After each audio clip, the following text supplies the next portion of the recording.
Made of Larry Jackson, how well the team is in shape. Could you talk about a defensive coordinator, how much you rely on a strength and conditioning coach to get your players ready for you to do what you want to do? I think it really showed Saturday. We played a lot of snaps. And I echoed to our defensive line yesterday in our meeting that they're playing longer, harder, and that's a credit to Larry. I don't think there's any question about it. He's done a great job. I mean, those kids played all the way up to the fourth quarter, and when you see D linemen still running to the ball, that's a good sign. How about the other Aggie on staff, Terry Price, and just the job he's done with that? TP's done a fantastic job. I mean, he's got these kids to buy in. We're not real deep there. We're not as big as probably we need to be, but they're playing their tails off. And again, I think, the combination of Larry and Terry, Larry getting them into shape and Terry coaching them up, couldn't be more pleased. Is it nice to have a lot of interchangeable parts in the secondary, or would you like to have a couple of those guys who look like the old school safeties? Well, I mean, the interchangeable is good. You'd like to keep a guy at one position and get good at it, so you see the looks over and over and over again.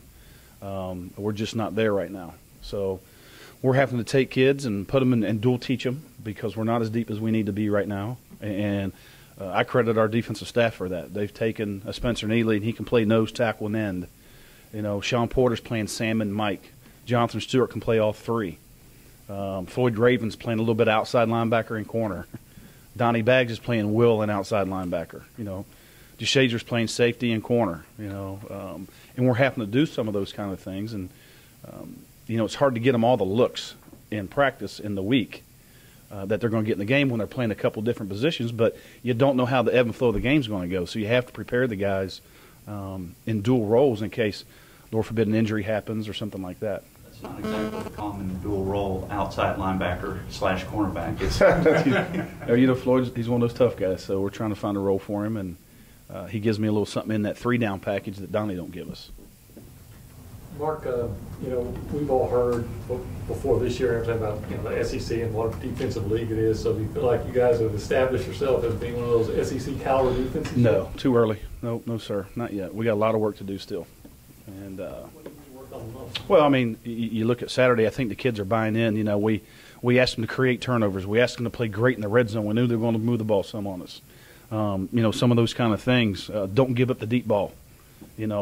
And the kids are doing that week in and week out, the things we're asking of them. The glaring thing for me Saturday was simply our tackling ability. I mean, we played some real cats out there Saturday. There was some real guys on that field. And we need to tackle better. Through 4 games, what have you seen in terms of progress from Devontae Harris? He's coming. I mean, he played a good game. He has to tackle. I mean, that's the one. And I'm not speaking out of turn. Dante, he knows that. Devontae knows that. He heard it loud and clear yesterday. We have to tackle. And in this league, they're going to make corners tackle. They are. It's the bottom line. In this league, you're going to have to be able to cover and tackle good backs. He was on Kobe Hamilton on that very first play, and it looked like Tyler Wilson just said, "Oh, look, it's a true freshman." Well, there's no doubt. Yeah, we've gotten that a couple times now. So, but I mean, do you just go, "Oh God," when you see that, or you have? Nope. I mean, I trust Devontae, and you got to have a short memory out there at corner. Those things are going to happen. The tackling part of it is the part I can't put up with. But some of those, and you know what? He's won most of his battles so far. That's going to be a lot of people's game plans, and they're going to go after the rookie. That's what you do. Yeah. As good as Demontre Moore's been, do you see one specific area where you would really like to see him improve? Put on a little bit more weight. I mean, he's playing really well right now. He's playing hard. Coach makes that effort tape. He's on it every week, and it's the end of the game, and he's on that tape. I think he's really enjoying himself right now. He's loving to play the game. The good thing for us, we got to play our twos the whole fourth quarter, and him and Spencer were mad. I mean, mad. They wanted to keep playing, and that's a good sign.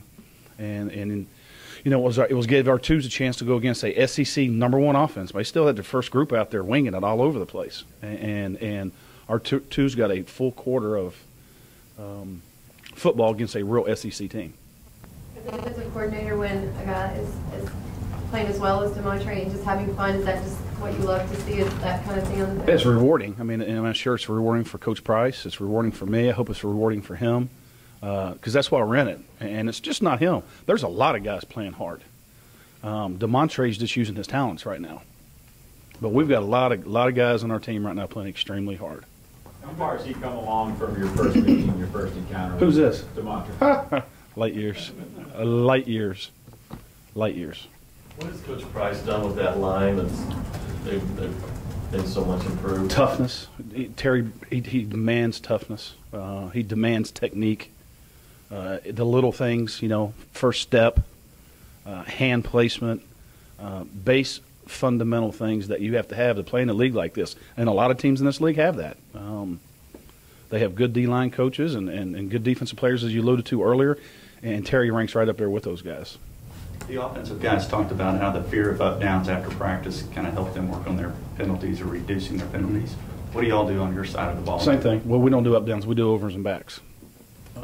And what do you feel like has been the difference? Because Coach Sumlin has talked about how proud he is the last couple of games and the reduction of penalties. Yeah, it's been, well, and you got to tip your hat to the head ball coach too. I mean, that's a point of emphasis, and I think this team has bought into what he's selling. And again, I see it on our side of the ball. We asked for the 4 keys to victory the last 3 weeks, and the kids have delivered those 4 keys to victory for us on our side of the ball. And it sounds like, as an overall picture, the penalties are coming down because I think there's a cognizant thought there that if in doubt, don't. If in doubt, don't. You know what it was like seeing the players and those starters that were on the sideline when that second group got some stops there in the fourth quarter. They were out there on the field celebrating. It was kind of how it was as a coach, seeing everybody do that. Was great. And we talked about it a couple weeks ago at SMU. The twos went out and didn't perform as well. And it was interesting. We got on the bus, and it was just me and Larry Jackson. And he was drawing some similarities to when he played when they were really good in defense back here. And he said, the one thing that we did as players, because I guess they had a lot of blowouts when he played, was that they held the twos accountable. And I shared that with our defense. And you could see it in practice, the guys getting on the twos, encouraging the twos. So when they got their opportunity, that was really, really good to see. Among the twos, is there a name or two that's sticking out on tape?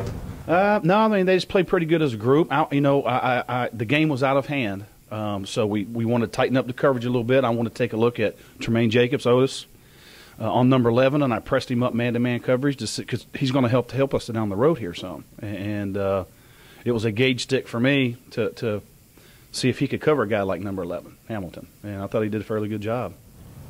And now you've got a zone read offense coming up with Ole Miss. We do. And any secrets you can try on that? Well, no. I mean, this is a very good offense. They're very talented. I mean, this is another good offense we're facing. We're into that part of the season where we're going to go bang, bang, bang. Good offenses after good offense. And the difference with this offense is they can run the football when they get in the red zone. They know how to run the ball because they'll run their quarterback. And we're going to see both quarterbacks. I don't think there's any question about that. Bo's going to play, the other kid's going to play too. And we'll get our fair share of that come Saturday. You've been a part of many games where you've given up more than 500 yards and just 10 points. What do you think that says about this defense? Well, I mean, the whole key goes back to what we asked the guys. Am I happy about the 500 yards? No, I'm not. But again, that goes back to tackling. The 67-yard pass, a couple of the long runs, was just missed tackles, or that thing's, closer to 400. And that's a good day with 10 points against that offense. I still think that team we just played is going to sneak up on somebody. I really do. Because they can move the ball and score points. But it goes back to what we said earlier. I thought the kids bought in. When the ball did hit the red zone, we put up the wall and kept them out of the end zone. How many tackles did y'all miss? Oh, boy, too many. I know we missed 10 in the secondary. Probably 6 at linebacker and not very many up front. But our second-level tackling was not very good. And again, you got to credit Arkansas. I mean, they got some good players out there too. But we have to be able to tackle better. Moncrief is good as a receiver. You've seen some good ones so far. Yeah, he reminds me of Mike Evans on film. He looks like a big dude, maybe a little bit thicker down low than Mike, but he reminds me a lot of Mike. A couple of people have mentioned the effort tape. Is that just for the defense, or is that the whole team? No, it's the whole team. Coach Sumlin puts that together, and so every Monday you guys watch that. Yes, ma'am.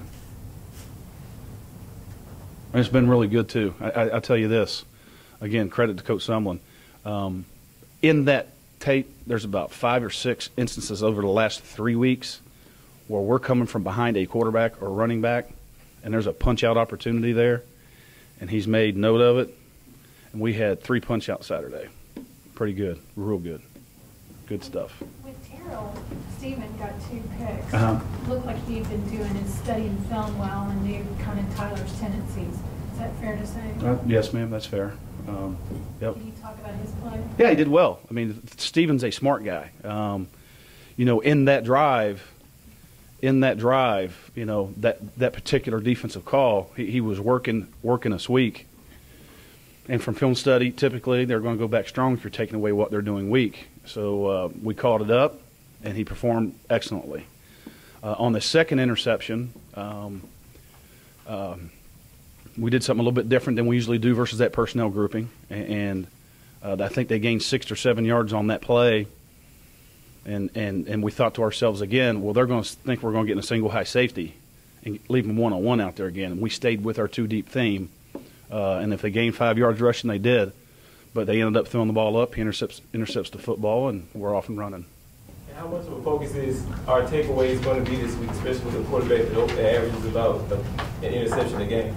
Well, they hold on to the ball pretty good now. Their turnover margin's pretty good. You don't see, like we saw last week, balls on the ground a bunch when they're running the football.